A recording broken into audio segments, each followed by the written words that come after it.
I think our ability to not have regret comes from us making decisions from love and not out of fear, despite the circumstances. It's hard, though, because what we are able to walk away with, we still feel, in some ways, we know how futile it is to try and fight things that you can't control.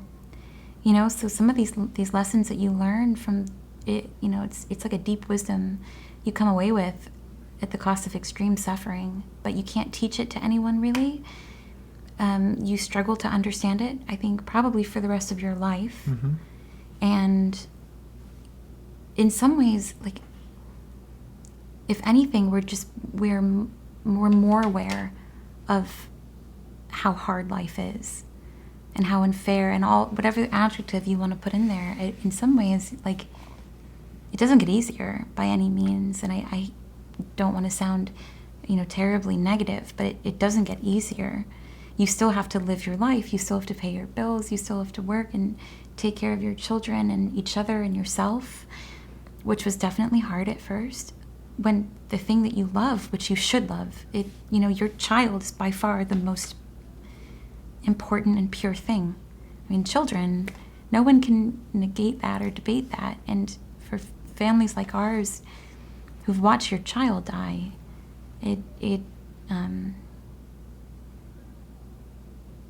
just opens up a world that's intricately and infinitely more complicated than we could have anticipated. And we knew we were embarking on that when Sage got the diagnosis, and we knew when he was dying that we were already on our way, and that it was even more unpredictable and unknown. But I can't say that we've landed on a shore by any means. We're still, you know, we're out there. But we know, you know, we have the wisdom, we know a lot. But again, it comes back to that question of what do you do? You know, I think that Eric and I, like, we want to do things. We want to, and we are aware of the fact that every human being should be concerned with the suffering of others and should be grateful for what we are given, because life is precious and beautiful. And that's, I think, the startling thing, is I thought that at first that I would come away with this and just see only ugly things.